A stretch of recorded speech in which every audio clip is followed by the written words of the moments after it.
Hello, everyone. Welcome to another fabulous episode of Chatting with Asta. Today, I have another guest like I do every day, 5 days a week. And I just been talking to people from all different parts of my life that I seek to talk to and have conversations for both inspirational and informational resource. And if you're enjoying this episode, especially, don't forget to thumbs up, meaning you liked it, comment, subscribe, share. And you know what? Hit shuffle on the playlist because there's lots of other voices you can listen to. Today, my guest is Glenn McQuaid. He is a filmmaker, writer, and musician. Awesome person. He also runs a fabulous podcast that you should listen to, which we'll get into. Welcome to the show, Glenn. Hi, how are you?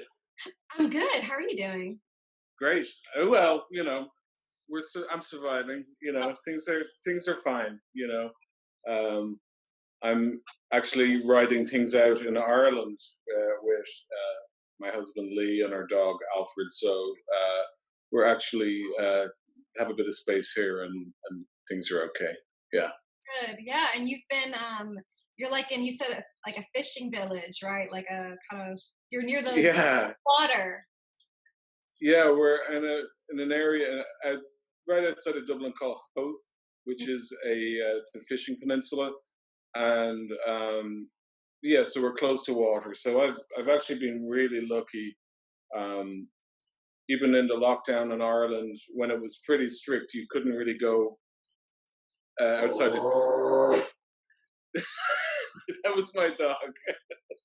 He has something to say. I swear to God, that wasn't Lee. That was my dog.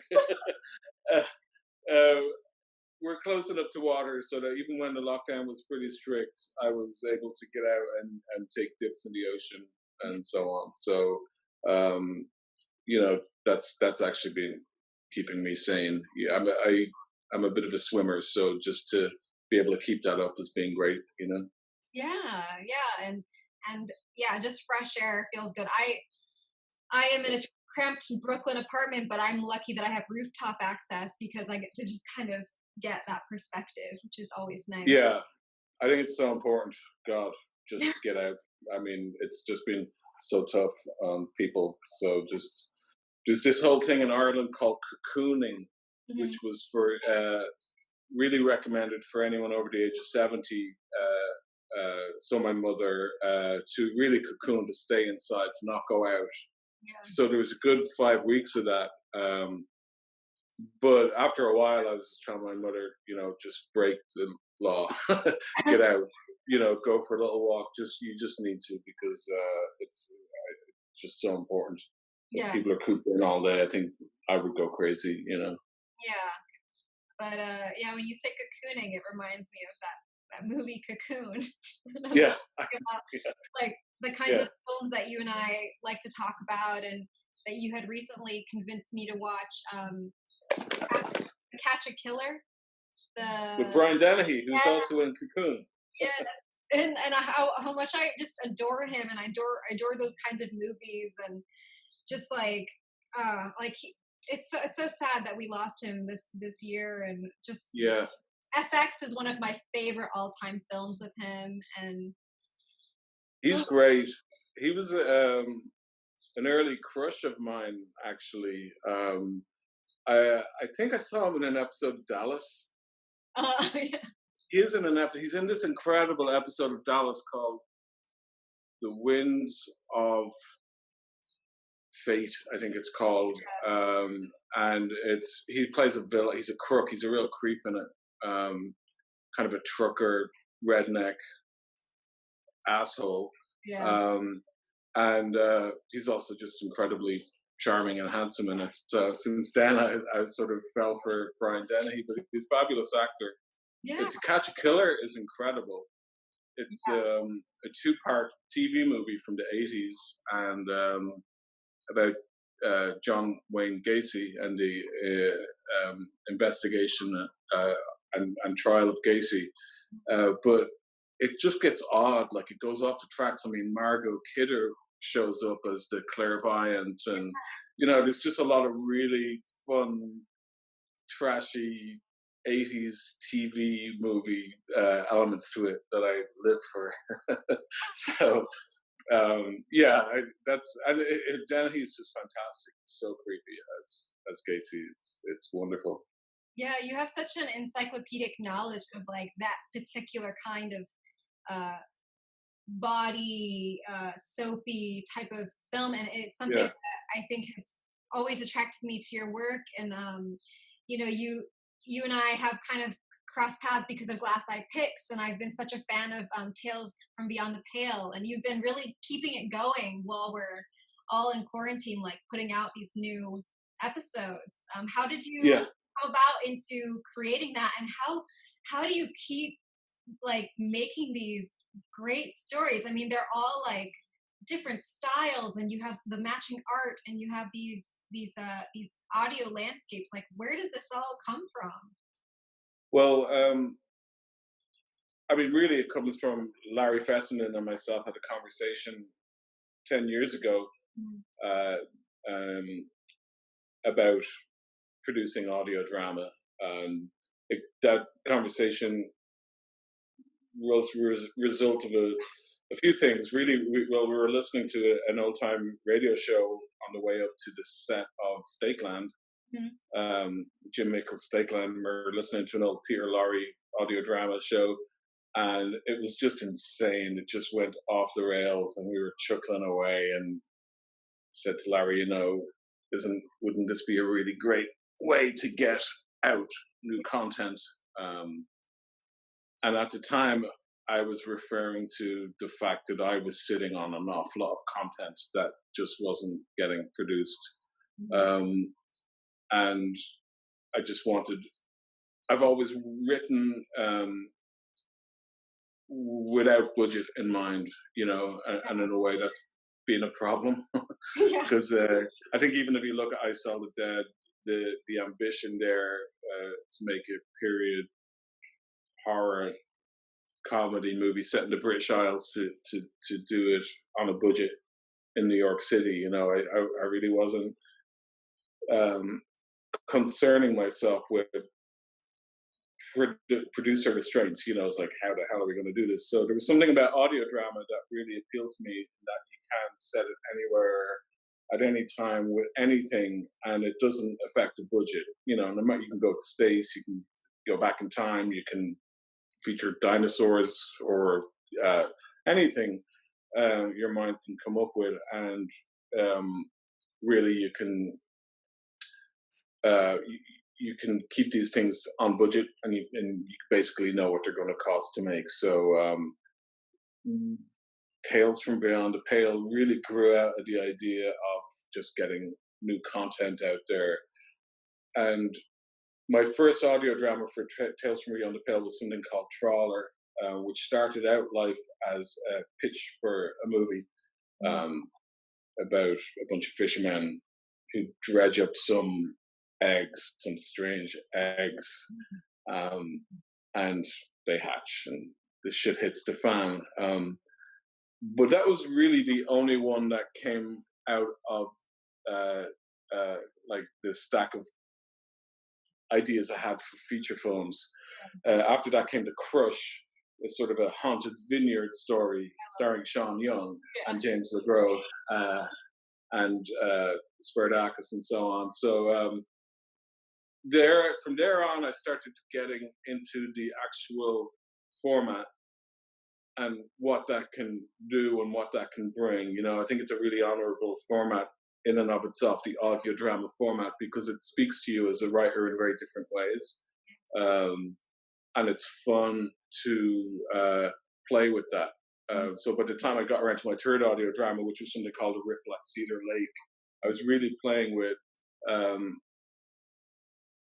I don't want to say testing the listener's patience, but I go to places in that piece that can get very confusing. And I was sort of throwing caution to the wind and just like having multiple versions of the same character pop up in an audio drama. I just hope that the writing would keep the listener grounded. So with Tales from Beyond the Pale, it started out as, in a way, frustrated filmmakers wanting, or frustrated filmmaker although Larry can be frustrated too, wanting to get his work out there, but quickly became sort of tapping into what I think is a really honourable tradition of purely audio storytelling. I love it now. I think no matter what happens, I'll always be tapping into audio drama and working in audio drama. Yeah, it's fantastic. It's so cool. I feel so fortunate to have been to several of the live recordings. They're so fun to watch the Foley being done, and to just see, like, you know, the kind of performer, you know, winking an eye at playing a certain character, and I've just like enjoyed like that landscape you create, because I feel like ultimately what you're doing is contributing to engagement, which I find to be something lacking in current overarching social art, is like people don't want to engage. And I feel like you create a way where you're like, oh, my brain has to imagine this. My brain, it's almost a meditation. It's like a rewiring. Yeah, I love that aspect of the live shows as well. The idea that we're inviting the listener to paint their own picture, and we invite them to close their eyes, and then open them. And I think when we do the live shows, like, we don't try and put them on as a visual performance of anything. I like the idea that they're loose. That the idea for me has always been that the audience are seeing the behind the scenes of an audio drama production. So I tend to walk around on stage, tend to not. We don't dress up the stage too much. We'll have our logo projected and stuff like that. But I like the idea that we're kind of bare bones, and that and it's when you close your eyes and listen that the world opens up. And it's been fun. We went up to Montreal and we did Larry, myself, and Doug Book.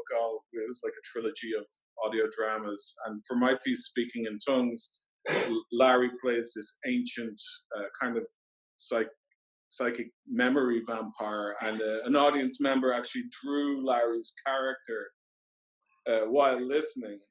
Wow. It was so cool. He came up to us afterwards with this great kind of Peter Cushing looking dude, there was somebody that really got what we were doing, because he could see Larry. The character looked nothing like Larry, so it's a real pleasure to see that people were tapping into what we're trying to do. And it's not easy. The live shows are not easy. They're fun, but it's all one take. And the idea that I think at times we've maybe have 17 people on stage, and to try and get everything, the musicians, Foley, Chris and Tessa, Chris Scotchpole, Tessa Price have been doing her Foley, and sometimes Beck Underwood as well. And there's a lot of people up there, and to try and get it all down in one take, in a one-off performance. We've never repeated a performance either, so we're kind of gluttons for punishment. Every time we get invited to do a new live show, Larry and I are like, well, should we just repeat something, make life a little bit easier for ourselves? And we've almost done it, but every time we're just like, oh no, we want new content, basically, so we try new things, Yeah. So it's always so rich, and I love just closing my eyes and then like seeing like, oh, but the bones are like celery, or it's like the water is being rushing, and like you realize like on a low budget scale as a filmmaker, like the things that you can create. And I think a lot of your work is, you love to embrace like different campy styles, but you also have such a reverence for like supernatural, and then like old society, and like death, and like traditional storytellers, and the Hammer horror feel, the Poe feel. And I loved I Sell the Dead. It reminded me of this time that I love in my life, where my favorite place that I visited when I was younger was Edinburgh. And in Edinburgh, we have a huge tradition of talking about the corpse stealers, and like the underground tunnels and the catacombs. How did that world kind of come into you? Obviously you live in a country that kind of values looking at itself and history, but well, with I Saw the Dead, I love cemeteries. I'm just addicted to them for some reason. I always feel really at one inside. I mean, it's just a strange feeling of zen. Yeah. It's an odd thing. Not everyone has it, but I know I have it. Yeah. And Greenwood Cemetery in Brooklyn, I've been strolling around there since 1998, Wow. 99. And it's always meant an awful lot to me. And I started writing the idea, what became I Saw the Dead. I wrote a short script in there in Greenwood called The Resurrection Apprentice, which was a very somber little drama, sort of a love letter to cemeteries and graveyards. It's a story about a grave robber. And that eventually became I Saw the Dead. I showed The Resurrection Apprentice at Fantasia. Mm-hmm. It played with Ty West's The Roost, and which was an interesting double bill. With The Resurrection Apprentice, it really was more of a drama, and when I showed it at Fantasia, people liked it, but you could hear a pin drop after it, and so in a way, that made me, when I extended it, when I knew I was going to extend it into a feature or an anthology movie, really, I really wanted to up the ante and get some audience reactions. So with I Saw the Dead, I wanted to go bolder than I had dared with The Resurrection Apprentice. Really, with The Resurrection Apprentice, I was very shy of the horror element. I loved the idea with The Resurrection Apprentice. It was set in the horror universe. It was set in the same universe as The Wolfman. Yeah. For sure. But I thought it was kind of subversive that I didn't show The Wolfman. I showed this little drama that no one else was showing, or you wouldn't have spent the time to see in any of those, in those Hammer or Universal movies. And then when I saw that, I just was like, oh God, I just wanted vampires and aliens and zombies, and I wanted to just throw it all at the wall and see what sticks. Mm-hmm. And I was surprised at what stuck, and got a giggle out of it, and so wanted to push all of that. So when I started that, it really came from a love of cemeteries, and certainly a love of Hammer horror, Universal horror, and I love subgenres in horror as well. Mm-hmm. This has been a thing with me for a long time. I've been around the block. I mean, and I've seen all the classics. I've seen my favorite movies so many times. I can't really see them again. I don't want to see them again because I hate to say it, but the fun has gone out of me watching Alien again, or watching, my favorite movie is probably Fright Night. I just can't watch it again for a long time. I just, to me, it's insulting to my passion to feel jaded about these things because I've seen them like 20 times or so on. So I hold off on that. And because of that, I found these other avenues in horror that I really love. For instance, the subgenres of horror, this whole little grave robbing subgenre. Yeah. Similarly, there's a whole subgenre in horror of killer hand movies or severed hand movies, you know? So, and similarly, like the Lifetime horror movie of the week, or the TV horror, or the TV dark thrillers like To Catch a Killer. Yeah. I've become obsessed with going down that avenue as a horror fan, because I just needing to keep my passion for it alive, because the passion of horror means so much to me. I mean, it's kept me going, truly kept me going. Like, I will never forget picking up my first Fangoria as a depressed, sad kid, and picking up Fangoria issue. I don't know, like, Rawhead Rex was on the cover. Oh my God. You know, so what that meant to me, and what horror has always meant to me, is so sacred. So I found myself going down these strange little avenues of more obscure, or not more obscure, but just different formats within the genre, like the TV movie, like the horror TV movie, the dark thrillers, and so on. You know, because there's a lot of wonderful stuff out there that people don't know about. You know, like I don't think too many people know about To Catch a Killer. You know, and Well, I it's didn't know. fabulous.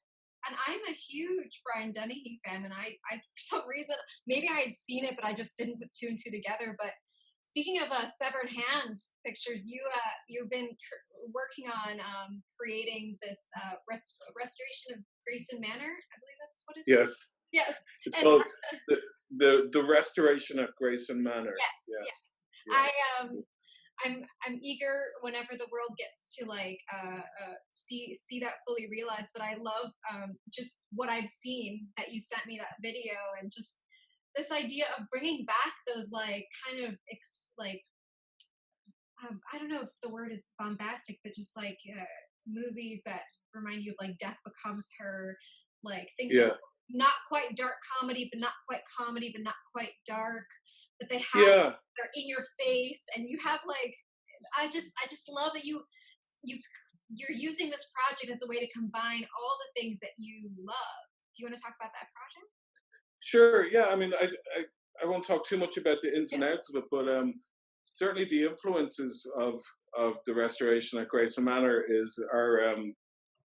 are kind of nuanced, dark comedies, yeah, and like even films like Harold and Maude are it's such a huge influence on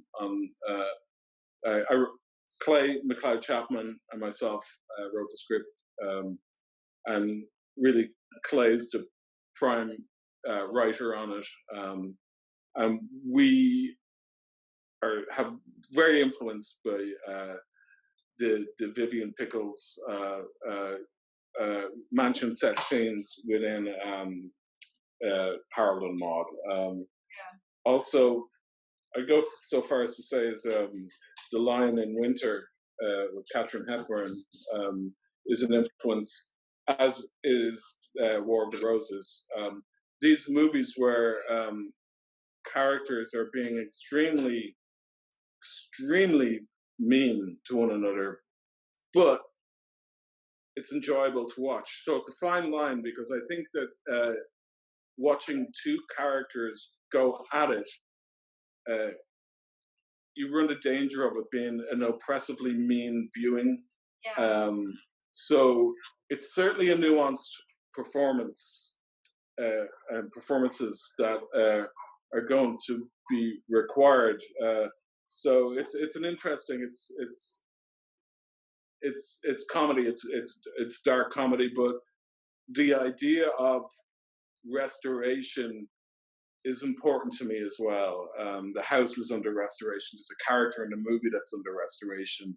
Um, uh, Spiritual restoration as well as a physical one as well. So um, tapping into something like the killer hand, the severed hand kind of subgenre, um, is interesting, because a lot of people might scoff at it, but there's some really interesting commentary in some of those movies, like The Beast with Five Fingers or Mad Love, you know. So again, I just like finding these other avenues to go explore now, because I guess I have for a long time. You know, I've always wanted to come at things slightly sideways, or my own way, Yeah.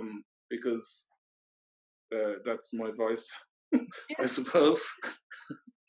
It's funny that you bring up like Catherine Hepburn, because I was reading recently that she adopted Spartan philosophy. I don't know if you're familiar with this, but that she believed in Spartan lifestyle, meaning that she did harsh things to herself in order to like restore and rejuvenate. So like splashing cold water on your face, or like like scrubbing your skin really hard. Like she did things physically and emotionally to like make herself stronger, and that was like a Spartan philosophy. That's crazy. Yeah, and That's like great. like polar bear, like plunges into the cold water. Like Yeah, I just think it's interesting because you're talking about that, and you're talking about like restoration and like harshness and like rebuilding, and that's something that is thematic with Catherine's work. But she's also such a prolific comedic actress, and I feel like it yeah, comes from that place of like that Spartan philosophy of like I'm going to scrub every piece of skin off of my my body. Like, yeah, yeah. yeah, It's yeah, the plunges are interesting. It's I really do it for the sense of zen afterwards. I yeah, mean, it's shocking once I get in, and I'm getting in longer now. It started I would dip for about at the start of isolation I would dip for about 10 seconds, and now I'll go in for 20 minutes or half an hour and yeah. actually swim. But the last time I went for a swim, which was about a week ago, I'm swimming and I'm seeing all these gorgeous purple lights beside me. I realized they're jellyfish. Oh my god. And then I'm swimming, and then this other older lady said, "Oh, they're called mauve stingers." And I was like, "Oh, are they gentle?" And she's like, "No, they'll fuck you up." So I swam back to shore, and I've done some research, and there are some real nasty jellyfish swimming around Ireland. There's something called a lion's mane jellyfish, which is Yeah, it's not deadly, but it's going to mess you up. yeah. So I'm trying to find a better beach because the one I was going to was this crazy little cove, Mhm. and it's just there's no even in low tide. It's pretty, it's just the ocean, So I think it's attracting some um, stingers there. So I don't know. I mean, That's so interesting. Catherine might like that. Cats might love that. I Yeah. actually done I did this thing called Adrenaline Junkie Weekend at Preseli Venture Tours in Pembrokeshire, in Wales. Okay. And Oh wow. yeah, you do this thing where you like are co-steering and you're like walking along this 5 mile course, and then you wear a wetsuit and you jump from rock to rock, and then you like dive.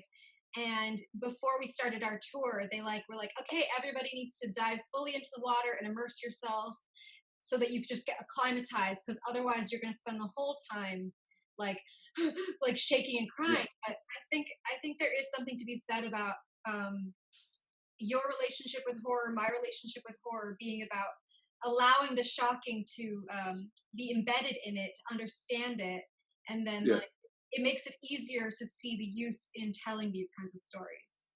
Like how Yeah. I get the shock value to get this point across about people. Yeah. I mean, it's an interesting time for horror, obviously, Yeah, in wake of some of the things that are going on. And I've been thinking a lot about why horror is so important to me.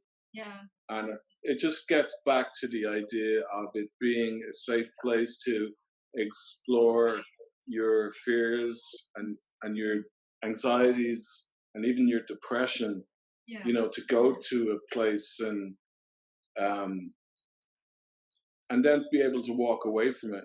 I've taken a lot of that for granted, but that's a big part of why horror. I was initially hooked with horror yeah, was that it was while other things were going on in the world around me, um, horror was a fantastic place to experience fear yeah, and to real fear. I mean, I really flipped out when I saw Curse of the Werewolf with Oliver Reed.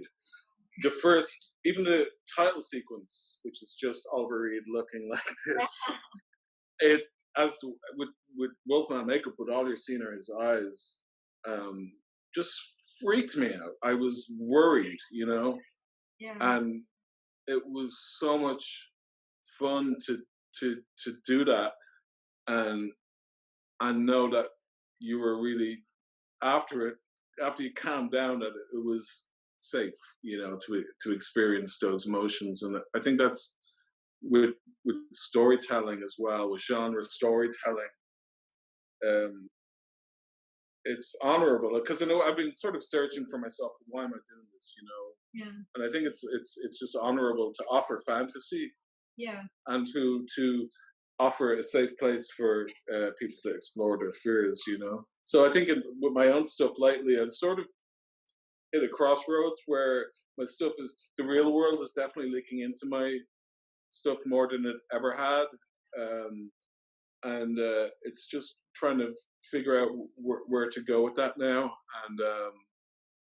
and really just what it all means.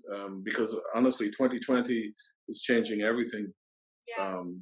And I think I'll always have my this little rock bed of fun stuff that I like to tap into. But I think it's important to develop and grow and soak in really what's going on.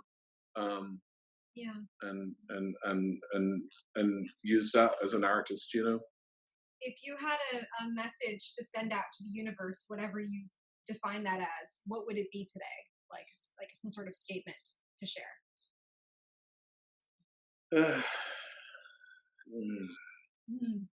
I would say, just right off the bat, just listen. But that's more to people. Yeah, but that's a resonating message you want people to receive. And yeah, let the people listen to the other people. That yeah, you know, I mean, it's tough. It's a tough one because I want to say, let the bigots and morons listen to the people who are fighting for their lives, who are fighting for civil rights, yeah. who let them listen to the experts, to the scientists, to LGBTQ, to women, to every minority, and to stop listening to politicians who are just sucking the lifeblood out of America right now and the world. Yeah. Well, so, you know. In your work, you definitely make listen an active art. And I feel like people can hear things, but it can go over their head or it can go one ear and out the other. But to really listen, you have to be active. And so, yeah, I think that's a great message to you know. Yeah, it's interesting. I thought about this today because I normally walk with my headphones. I walk my dog.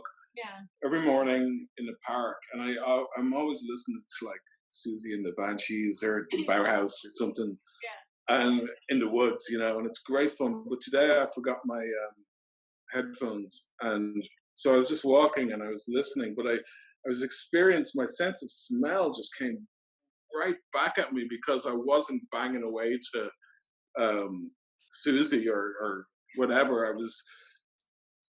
My attention subconsciously went to my other senses, you know, and what I was hearing as well, just the magpies and their song and the crunch in my feet and all of that. It just made me realize that all of Earth, it's very easy to ignore a sense and not know you're doing it. So and to actually like take something in and then absorb it and really like understand what it is. So it's yeah. I mean, it's just profound for me because I'm probably addicted to music. Oh, you know, I listen to it all the time, and it was nice to be reminded that there are other pleasures to be experienced just in living, you know, just in breathing. Yeah. And I'm trying to be a bit more mindful person in terms of meditation and so on as well. So, yeah. Yeah. Well, that's a great message to end on. Thank you so much for joining me today, Glenn. Thank you. Thanks for having me. Just wonderful. Great to see you. Yeah.